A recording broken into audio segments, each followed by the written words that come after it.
Yeah. Well, thanks for joining us today for our mental health in the workplace presentation.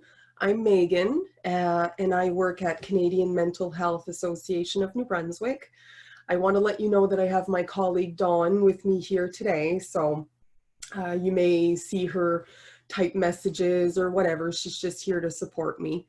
So we'll get started, and if others join us, that's fine. That's good. And I also want to let you know, I want to encourage you to ask questions if you have any. So in the Q&A, you can type in a question, or even in the chat function, it's up to you. But I'll go through what I want to say first, and then we'll answer some questions at the end. So just to tell you a bit about ourselves, we were founded in 1918. We're a national charity, and we help maintain and improve mental health for all Canadians. We offer different resources like programs or presentations, and we do our best to provide them at no cost to our clients. There are 18 locations provincially. We have our main offices in Fredericton, Moncton, and St. John. We do have community education coordinators. So basically they do the work that we do in the big cities. So I say we because I'm normally in the Moncton office, but our CECs cover the rest of the province. So not only do we have services in the big cities, we have it all around the province too. We have a provincial peer support program. So anyone who's been through struggles of their own and feel as if they're in recovery may help others. Sorry, I have my assistant here with me today. And we have an employment program as well in Charlotte County, where we help individuals find meaningful employment. So start off with a few important statistics. What fraction of individuals will experience a mental illness at some point in their life? That number is actually 1 in 5, so 20%. What percentage of medical visits are stress related? And that can actually be from 70 to 80%. It's quite a big number. How many individuals in Canada each week miss work due to mental health problems? I was surprised to find out. It's 500,000.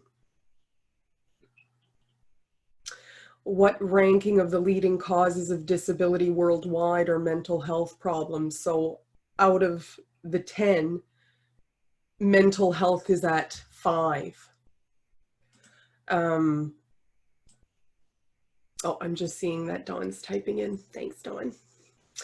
And among those with the most severe and complex mental health problems and illnesses, unemployment is actually estimated anywhere from 70 to 90%. So individuals that are living with very strong symptoms are facing very high unemployment rates.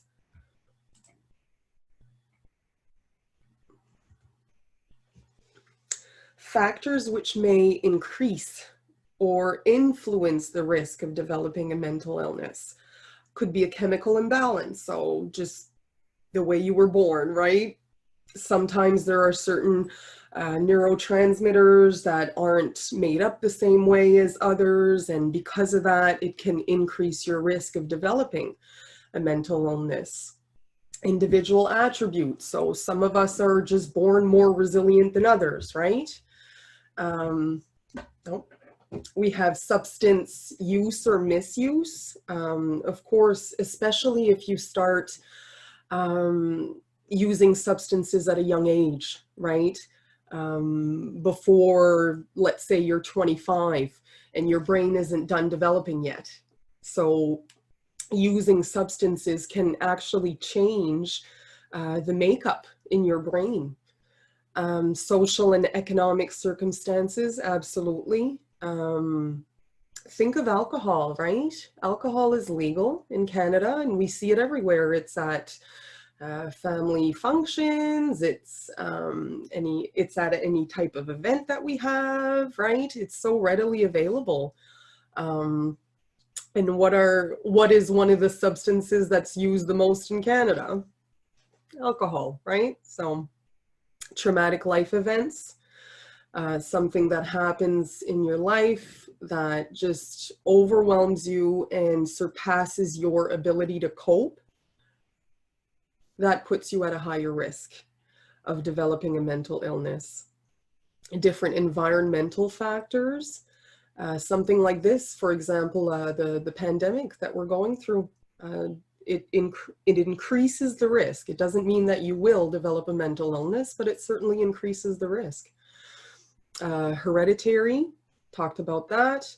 And other illnesses, think of someone who may have a physical disability and they're no longer able to work. So the anxiety and the feelings that come with that, right? That could increase the risk of having a mental illness. So just to name a few, we have anxiety disorders, mood disorders, so that can be something like depression, personality disorders, if you've heard of borderline personality, or even antisocial personality disorder, attention deficit hyperactivity disorder, dementia, substance use, eating disorders, anorexia, bulimia, schizophrenia, changes your perception of reality, and other complex mental health problems, and even comorbid mental health problems. So meaning that you may be living with more than one at a time. So increases the symptoms that you may be feeling, right? And the discomfort that comes along with it. When we look at the mental health continuum, where we want to be is up at the top right. Right? We want to be flourishing. We want to be, blossoming and just thriving in life, because we have a high mental health, we have a high sense of self, and low symptoms of mental illness. So that's where we want to be. We're not always there, right? So sometimes we could be struggling and dealing with very high levels of, uncomfortable symptoms and that sort of thing. And that's where we could be struggling, right? We could be languishing. So our goal at Canadian Mental Health Association of New Brunswick is to get us up at the top. So even if you may be living with uncomfortable symptoms, is there a way for you to flourish just the same, right? And there is. You have control over it. It's just finding what works for you. Barrier to finding what works for you is stigma. It's the negative and prejudicial ways in which people living with mental illness are labeled, right? And we tend to do that. We tend to label them, oh, he's schizophrenic or whatever. It's not, he's living with schizophrenia. It's the way we word it, right? Often means being labeled as nothing more than the disease itself. Sorry, I'm having such a hard time speaking. I was telling Dawn earlier, I'm just like having a hard time getting the words out. And stigma, really, it's an internal attitude and beliefs held by individuals, often about a minority group, so such as people with mental illness. There's stigma around other things too, absolutely. Mental illness is one of them, unfortunately. Some stigmas that we can run into in the workplace, and I'm sure we've all run into it, right? We have that colleague that has the frequent absences, unscheduled absences, right? Calling in sick and that sort of thing. So you'll see the absenteeism of a person, and you might even come to be frustrated with that person, right? Because you feel as if you can't rely on them. They're not often, or at least not consistently coming into work, right? Or on the other side, you could have presenteeism, which is you're having intense symptoms, right? Let's say of anxiety or something like that, but you tough through it and you come to work anyway. And because of that, your work is subpar, right? So you have those two situations that you might run into for someone who's living with mental illness. We can compare it to an iceberg, right? With icebergs, you can only see the 10% that sits above the surface. So, talk about our physical language, right? 10% of ourselves, of our whole makeup maybe, would be the exterior, and everything else is on the inside. Everything else is not visible. So an individual's coping strategies and that sort of thing, their resilience, not necessarily visible. And you'll see if someone's experiencing symptoms and they're struggling, it comes out in different ways, right? Some people isolate or kind of fade into the background, right? They try their best to avoid. Others are a lot more explosive, right? The symptoms may come out in anger or aggression or tears, right? So it depends. It depends on the person and their coping strategy and the way that it's going to come out to the world. But that doesn't dictate what's going on the inside, right?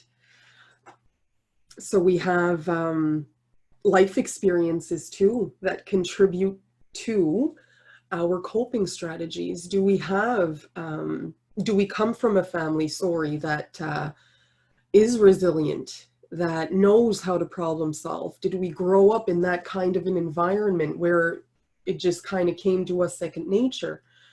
Or do we struggle because it wasn't taught to us, maybe, right? Like it could go either way, and we don't see that in individuals. We only see what's on the outside. 58% of Canadians report feeling role overload. And I was thinking of that the other day at Tim Hortons, right?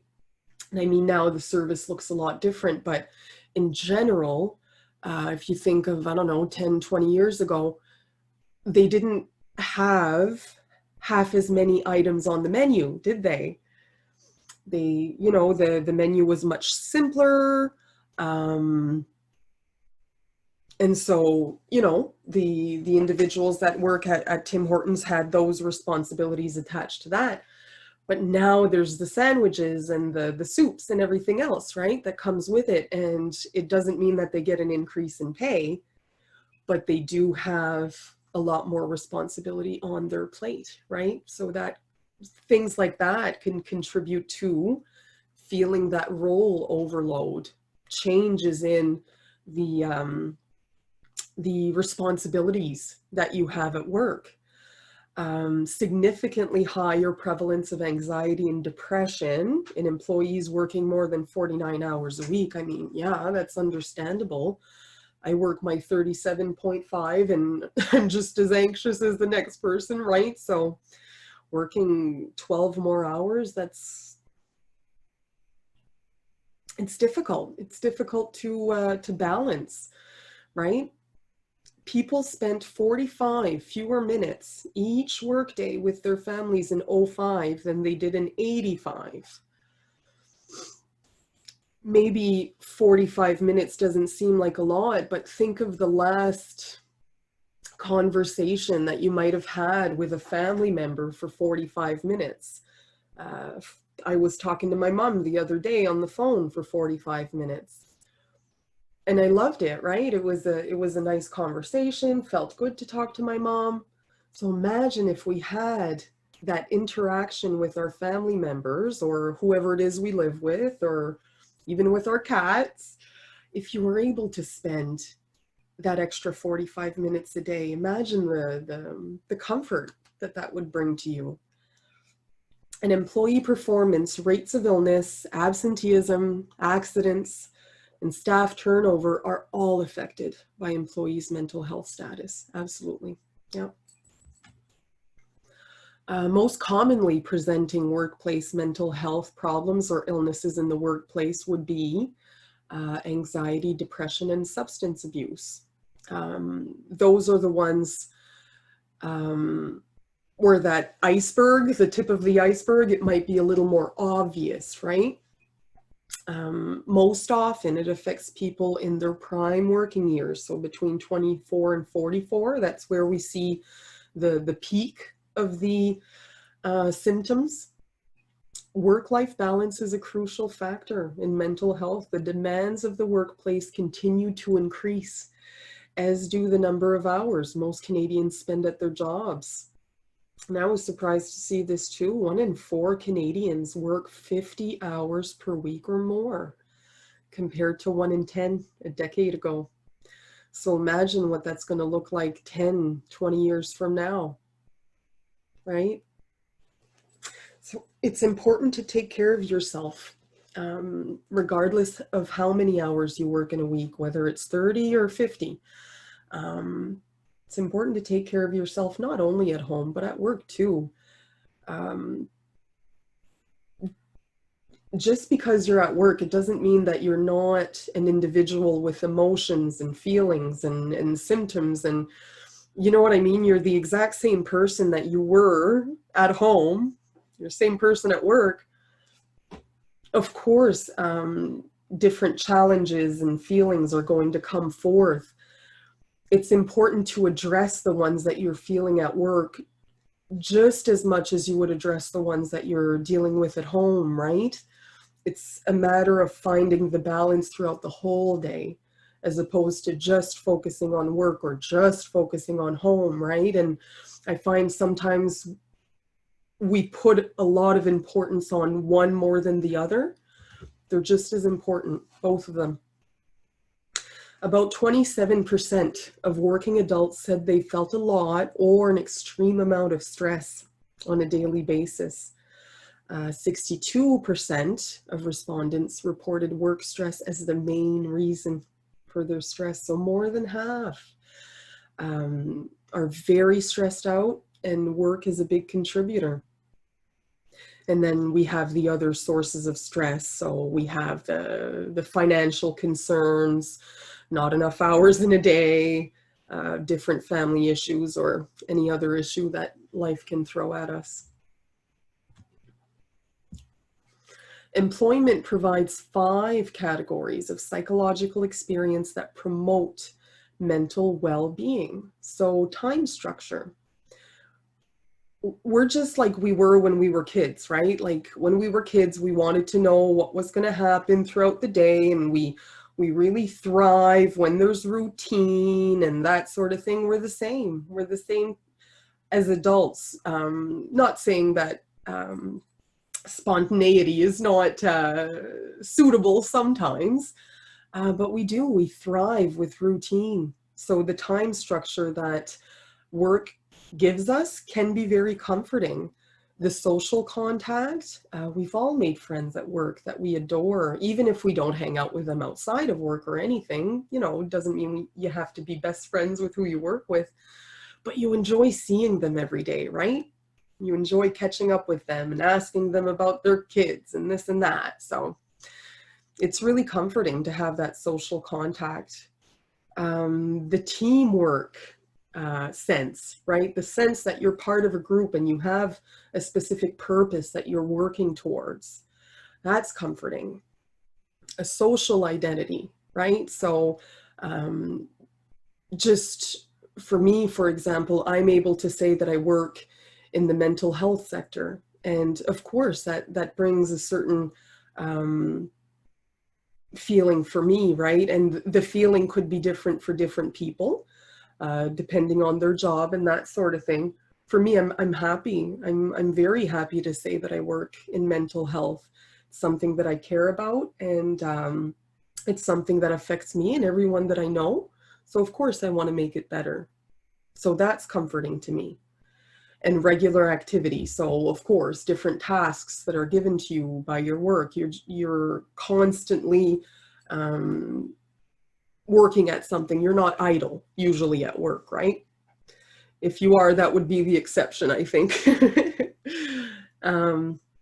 Why might an employee not disclose that they're going through mental health challenges? So they're afraid of the reaction of others.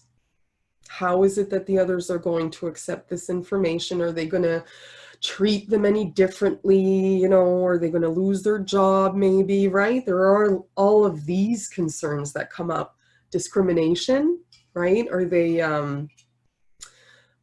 is it going to be held against them, right? So for advancement, are they going to be prejudiced against? Okay, yeah, I know this person is anxious. You know, they've told me that they were diagnosed, maybe, let's say, with an anxiety disorder, you know, and that could come into question. Not knowing who to even talk to, especially, let's say, if your manager was less of an understanding person, let's say, or that's at least your perception. Whether it's true or not is a different story, but if your perception is that the message will not be well received, would be tough to speak up, understandably. Unaware of existing accommodation policies. So unless your employer comes right out and says, you know, we have procedures in place for individuals who may be dealing with XYZ issue, how would you know, right? And it's tough to even just open that door for conversation, even if it is an important conversation to have. You could be in denial, right? So you're having a lot of severe symptoms, but you're maybe just, oh, you know, I'm not sleeping enough or whatever. And that's probably the case if you're having a lot of symptoms. But if your work is suffering and if everything else is suffering, it's time to get help. It's time to admit that there may be a problem and there may be a better way of doing things. And uncertainty of the future and limitations, for sure. So here are some warning signs that we could run into that maybe you've lived with or you see others, you know, kind of going through. Consistent late arrivals, right? So is there construction every day, you know? Someone who's coming in late every day. Lack of cooperation or teamwork, you know, just kind of that sort of friction that's happening. Decreased productivity, so not as productive as they used to be. Frequent breaks. Increased accidents, just little slip-ups. Complaints of tiredness. Of course, fatigue is a big symptom that we feel when we're having mental health struggles, or if we're living with a mental illness. Fatigue is a big one. So that's something that you would see. Difficulty concentrating or making decisions or problem solving, or, you know, like the logic that you would normally have, I guess, is compromised when you're going through this. Absolutely. Making excuses for missing deadlines or poor work, you know, less interest. Maybe there are some activities that your work organizes that you would normally participate in, but now you couldn't be bothered, you know. Working overtime through a prolonged period. Of course, working over 40 hours, let's say 50, 60 hours a week for a long period of time. Absolutely, that's going to have an impact. Withdrawal or avoidance of others, right? Where they used to smile and make eye contact every day, sorry. They just kind of keep to themselves now, right? And it's out of character. Strange ideas, maybe out in left field or something like that. And anger or defensiveness can be one as well. I see we have a question. I'm just going to go read it. When reporting my anxiety to my supervisor and coworkers, I found that they made me feel like I was exaggerating. Like all of them have stress too, and mine is not any different. It's very true. I like that you point out that they have stress, because it's true. Every one of us. We all have stress. We all go through different things in life. And we all have different coping strategies and coping ability, right? And some of us, we haven't figured out that magic formula where we're able to address our stress and get it to reduce, right? So we're constantly in that state of panic because we can't seem to kind of quiet it down. And unless a person has been there, unless a person has felt that heightened anxiousness that just surpasses your coping abilities, yeah, a lot of people lack empathy for that, empathy for that, because they've never been through it. You could compare it to anything else that happens, right? Like a surgery or something like that. And you may compare it to someone else who's had the same surgery and they got through it fine. Okay, well, I have a different body, right? And my body reacts differently to this than yours does. So it's unfortunate. It's true that it's something that a lot of people run into, that it's the iceberg thing, right? They can't understand what they don't see. So that's a shame. It's a shame that you weren't, I guess, like the message wasn't accepted, especially when you had the courage to speak up. So that's too bad. But I encourage you to, especially if your employee has like a lot of, your employer has an employee assistance program. A lot of employers, have that today. And there's a lot of resources there that can be really helpful. So if you do have an EAP at work, make sure to look into that.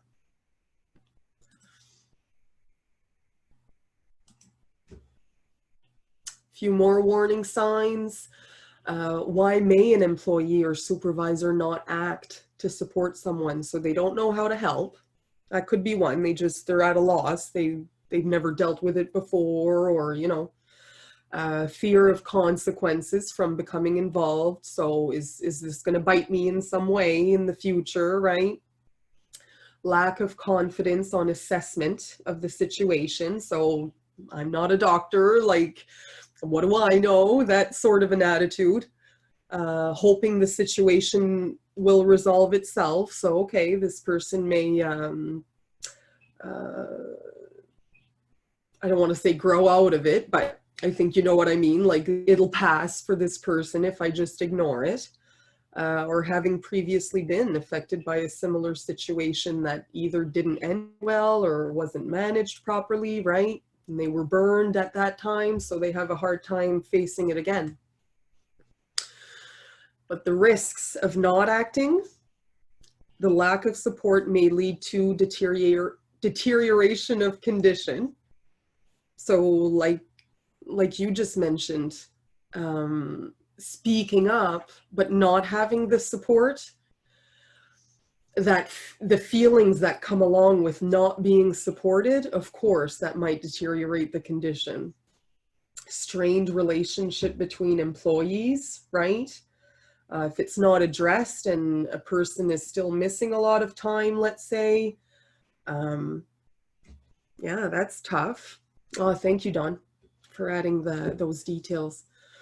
Feelings of responsibility from other staff to cover for the employee and assume tasks. Of course, if someone's struggling and their work is not being done at the same level as everyone else's, everyone else kind of has to step up and bring up that the work that's not being done. Coworkers feeling angry or resentful because it's not being dealt with.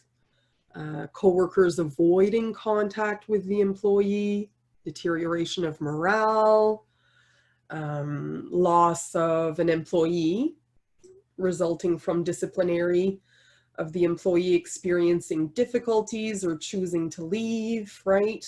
If the employee feels attacked or that they weren't supported, yeah, they probably would quit. Safety risks. Working increased over time through a prolonged period, talked about that, and the absenteeism and presenteeism. So how can an employer help if they're having a hard time supporting you, or if you're an employer yourself?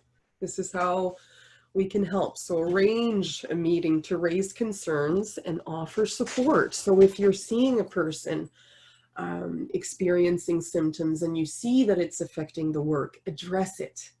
It's not going to go away by ignoring it. So make sure to address it. Be open and flexible. It increases productivity when someone feels supported. Of course, they're going to try even harder, right? Research what resources your agency can offer the employee, right? So if you have an EAP, make sure to be giving that information to your staff. Familiarize yourself with your agency's policies on accommodation. So is there a way for this individual to be put maybe in a quieter space to work so that they're not as, they don't feel overwhelmed by the, like they're not as stimulated, let's say, by all the traffic going on around them, right? So something like that, Is that something that your office can accommodate? Consider how the job could be modified so the person could keep working and also get the support they need. So if an individual's working 9 to 5 and they want to start getting counseling, let's say, it's tough to have a meeting outside of a 9 to 5, right? So is there a way that the employer can accommodate the person coming in, let's say from 12 to 8 instead, so that they can have their appointments in the morning, right? Is there that sort of a flexibility that can happen? Brainstorm ways that you as a leader can help them feel safe and comfortable. So educate yourself as a leader. There's plenty of professional development courses, you know, that can help. Things like this can be helpful, right? For someone who's never dealt with it. So different things like that, and talk to maybe someone who's been in a management position for longer than you. They might have run into this situation before too, right? And they'll be able to let you know what worked for them. Be honest, upfront, and professional in your approach. So it's really important to focus more on the performance, right? Okay, so I've noticed that the work is not where it should be, right? And come at it from that aspect and see where the conversation can go from there and see how you can support that person from a work standpoint. Think about the employee's strong points and values to the agency. Let them know what it is that you appreciate that they bring to the table. Let them know that. Consider open questions that will encourage the employee to seek support, right? Make sure that you're giving them the floor to talk. Just listening can be really helpful too, right? So that could be really helpful, and screen out distractions. So make sure that you're giving that person your undivided attention for these conversations. Very important for them to feel heard. Do not probe or try to diagnose the illness, right? So we're not really talking about trying to figure out what the illness is and that sort of thing. Remember that you're talking about a workplace performance issue, right? Of course, it's affected perhaps by the symptoms or the mental illness, but it's the performance that you're going to want to talk about. Raise the possibility of accommodations, right? So find out what accommodations can be given and discuss that with your employee. The employee and family assistance that we talked about. Referral to community services even. So you could suggest for a person to seek out our services, for example. Any sort of a free resource that's in the city where you're living. Absolutely. Assure confidentiality to be respected. right? So if someone does choose to disclose that they're struggling or going through something, that's not information that you should be passing along to just anyone, right? So make sure that the confidentiality piece is there. Set a time to meet again. So follow up with the employee. I find when someone's struggling and going through a lot of symptoms, the more contact you can have with them, like, and I don't mean micromanaging or anything, but if you can have regular contact with them, like once a week or something like that, just to kind of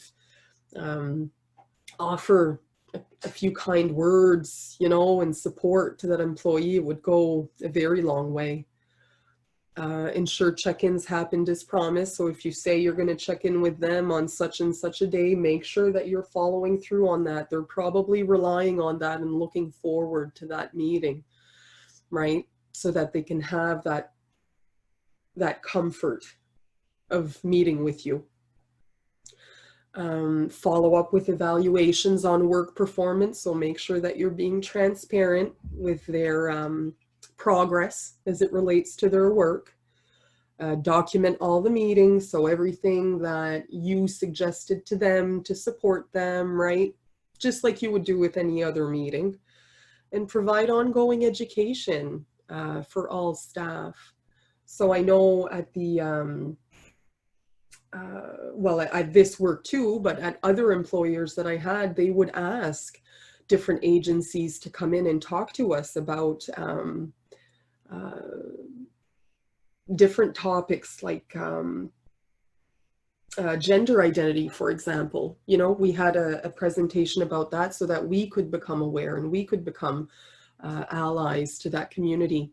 And anyone that may work with us that's going through that and they feel stigmatized, right?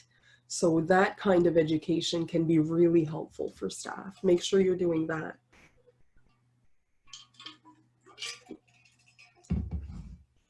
Other ways that we can promote the mental health of someone returning to work. Let's say they have to take an absence. So this is what we'd want to look at when they're returning to work. Make sure the physician is aware of all the duties. So make sure, you know, you tell your employee, you know, be very transparent with your physician as far as what your responsibilities are, because they would be in a better position to dictate whether those responsibilities are something you can handle right now or not, right?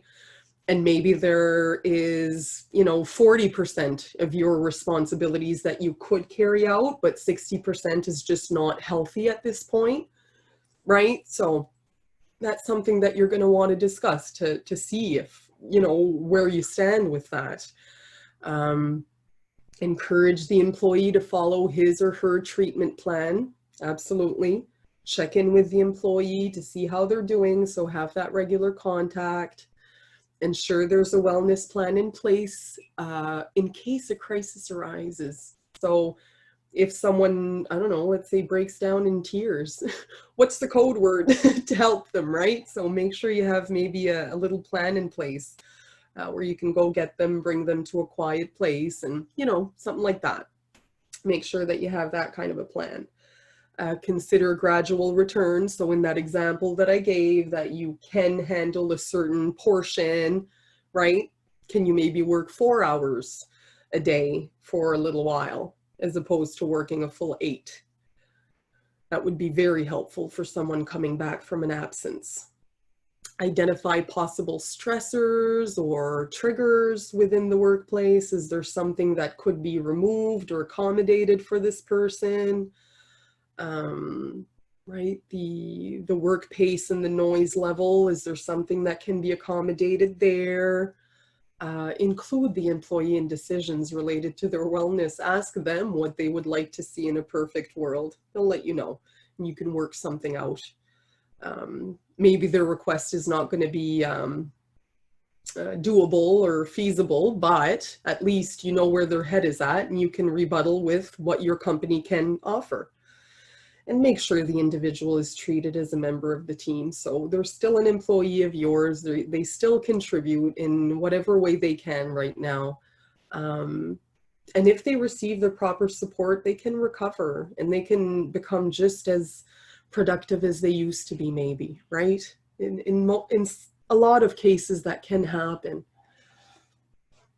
A bit more on accommodations. So we have flexible work schedules that you can look at, restructuring tasks, changes to interpersonal communication. So I don't know, maybe your coaching was normally done over the phone or via email. Can you maybe do it face to face with this person to alleviate their anxiety, right? That sort of a thing. The interaction with others, handling time pressures and multiple tasks. Is there a quiet place that you can get them to work? And how available are you too, right? Are you making yourself available to your staff, or someone available to your staff in some sort of a leadership role or a coaching role, right? Your staff should always have access to that kind of a person. So make sure that that's in place. Create an environment where accommodations are accepted by addressing the individual needs of each employee. Respect the employee's desire for confidentiality and identify specifically the form and the degree of confidentiality. So maybe they're okay with you sharing some tidbits of information with the team, but some they would prefer to keep between you and them, right? So see where that person's head is at. Be willing to engage in joint problem solving. So make sure that the communication is clear and transparent. Let them know what your expectations are. They can let you know what their expectations are, and you can meet somewhere in the middle. Make all accommodations voluntary for the employee. I remember we had a lady that I had worked with that had a severe hearing impediment, right? So she had like a hearing aid and that sort of thing. And this was when I was working at a contact center. And when she was going through training, the class would be discussing a topic or whatever, and then she would speak up and she would repeat something that was just said, right? So when someone does that, kind of comes across as if they're not listening, they're not paying attention, they're not engaged. She honestly just didn't hear, right? But she didn't want the class to know that she had that impairment. So in her case, we couldn't divulge to the rest of the class that was why the behaviors were happening. So there was that stigma against her that she was just distracted, maybe, I think was how the rest of the class felt. But for her, she didn't want that an accommodation to be given to her in class. Eventually, she was given like a double headset instead of just the 1 year like the rest of us had. So that was an accommodation that she wanted, right? So it just depends. Depends on the individual person and what they're comfortable with. Be prepared to review accommodations periodically, right? So needs can change, so make sure that you're evaluating that. Be flexible in enforcing traditional policies, right? So, okay, traditionally we would do X, Y, Z, but, right, like be flexible with that and see what can be done for the employee to be able to work effectively, the most effectively possible. Be concrete and specific when identifying accommodations. So make sure that everyone's on the same page. Consider a flexible work schedule, maybe. Put it in writing and make sure that they have access to the plan and you have access to it and it's stored and everything. So again, so that everyone's on the same page, it's transparent, and there's no cause for concern. And set up an easy and accessible mechanism for reviewing accommodations. So whatever procedure you want to put in place to make sure that accommodations are always appropriate. Factors that can contribute to psychological health and safety in the workplace. We have job demands, the requirement of efforts. Do they expect too much of you? The job control, how much control do you have over your tasks and responsibilities? Are you fairly rewarded for your efforts? Is there fairness within maybe tasks delegated to the team, or fairness in pay, right? Is that something that's bothering you? And do you have support, right? So of course, these are all things that would contribute to that. So some ways to build mental wellness when we're struggling, when we're, you know, experiencing uncomfortable symptoms and that sort of thing, we have strategies, right? And some of our strategies are healthy and some are unhealthy. So we're going to go through these healthy ones. But unhealthy ones, just so you know, like, let's say overeating or oversleeping or something like that. You're trying to comfort yourself. That really is what you're doing, but it's an unhealthy way. So is there a way that we can maybe focus on the healthy strategies, right? And that'll help build your mental wellness. So manage stress. So that means that anytime something happens, you're making sure that you're addressing it immediately and you're solving it immediately so that it doesn't grow and it doesn't stay. Exercise regularly, and it doesn't have to be strenuous exercise either. It could just be a leisurely walk, you know. Healthy diet, so make sure that you're eating as well as you can. Improve your self-esteem. Self-esteem's a big one. If you're someone who's self-assured, like, life just, the little stressors kind of go away the more self-assured you are. So make sure to look into that if that's something that you feel you're struggling with. How do you adapt to changes, right? If you find that you have a hard time with change, maybe focus on that and see what it is that you can change there. Find inner peace, whatever that looks like for you. Get enough sleep. Make sure you're relaxing. Make sure you're managing your time effectively and that you're not, you know, if you're at home with your loved ones, that your face is not buried in your phone the whole time, right? Make sure that you're focusing on one thing at a time and you're being mindful in your day. Build positive relationships, especially if you have toxic people in your surroundings. Make sure that you're offsetting that with positive relationships. Develop a strong support network. So whatever it is that you need to support you, make sure that you have that in place. Give and receive compliments. I had a colleague, she posted something on Facebook and I loved it. It said, if you're bad at accepting compliments, keep them until you can give it to someone else. I kind of thought that was cute. So the next time you get a compliment and you're like, yeah, keep it for the next person. Get involved in your community. So are you a person that cares and wants to volunteer? Setting priorities, making sure that what's important to you is taken care of first. And problem solving. If you know how to problem solve, that's a big stress alleviator. Ways that you can support. So be understanding, non-judgmental, right? If someone chooses to share something with you, spend time with the person in whatever way they're comfortable. Listen.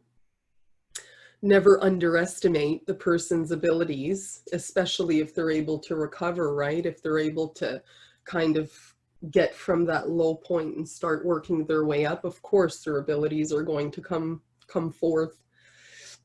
Encourage the person to follow the treatment plan, right? Anytime that you seek out help, especially if it's like one-on-one help, you're going to have a treatment plan and they're going to give you homework to work on and that sort of thing. So make sure that you're sticking to that and you're supporting that person to stick to their plan.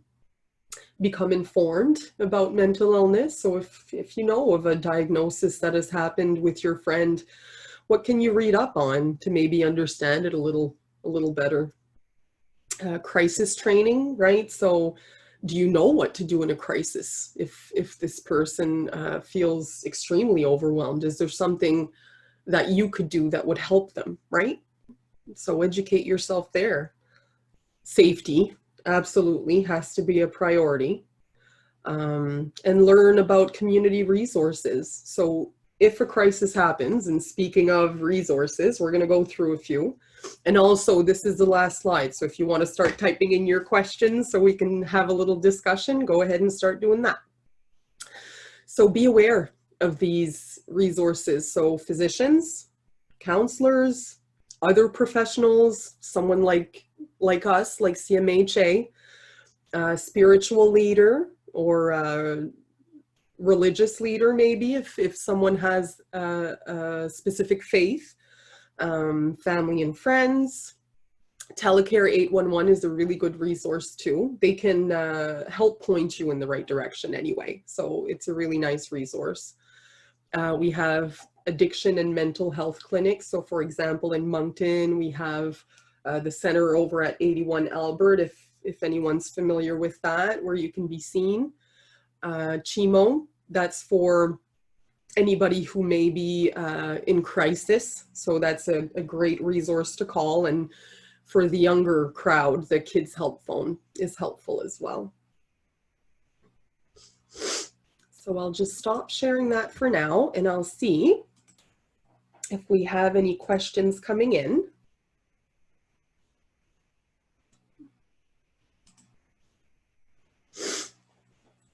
Was everything addressed, or is there something you'd even just like to comment on or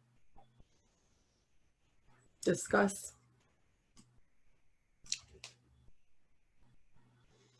While I'm waiting, I also want to let you know that we have a little survey that's going to pop up once I exit out of here. So make sure that you're leaving something to let us know what we can do better in the future. Good. I'm glad you enjoyed it. Thank you.